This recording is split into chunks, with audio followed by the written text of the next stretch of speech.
there a risk that they lose credibility by saying this again if they can't cut or Yeah, look, this is another question that I was asked recently, and I think there's two layers of Fed credibility, right? There's credibility um, with the investment world, and there's credibility with the public.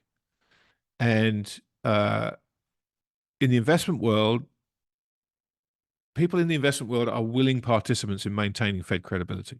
They will look the other way, and their credibility doesn't matter as much as the policy decisions.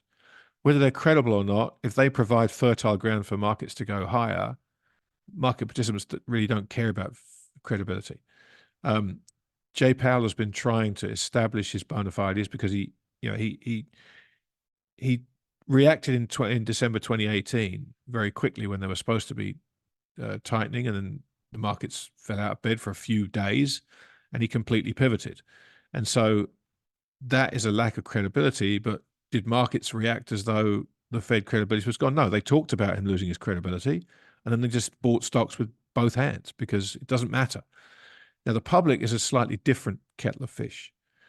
There was a time a long time ago, and a much better world when no one really knew the name of the central bankers, right? No one. In fact, I gave a presentation years ago, and I had a scrolling list of names coming up, and I asked everybody in the room to put their hand up when they knew what this was. And it was a list of the heads of the Swiss National Bank. And it wasn't until they got to Simon Jordan, who was the Swiss National Bank chairman around the time of the financial crisis, that a few hands started going up. And my point was, look, no one remembers who William Chesney Martin were, and very few people remember Arthur Burns until he became kind of the fall guy ahead of Paul Volcker. But it's really, even Volcker, a lot of people be hard pushed. But since Greenspan, after him, we've had this succession of rock star magazine cover Fed chairs.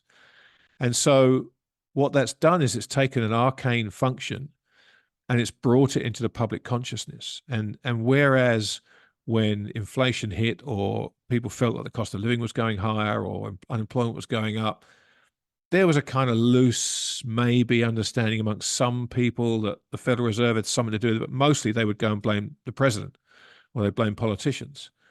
Now, after countless magazine covers, people know who Jay Powell is, and they don't have a full understanding of what the Fed does, but they know that we can criticize the Fed if inflation's higher, if cost of living's gone up.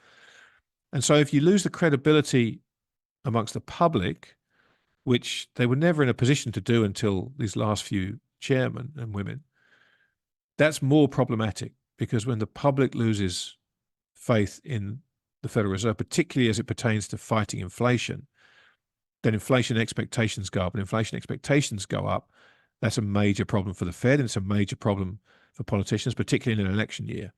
And while the Fed is supposed to be apolitical, I can't help but feel, and it's just my gut feeling, that the move yesterday is, if not a deliberate and direct response to Joe Biden's poll numbers, there is something in there that it's a knee-jerk reaction to that and a fear of the possibility of Trump getting reelected, which I think is a strong possibility.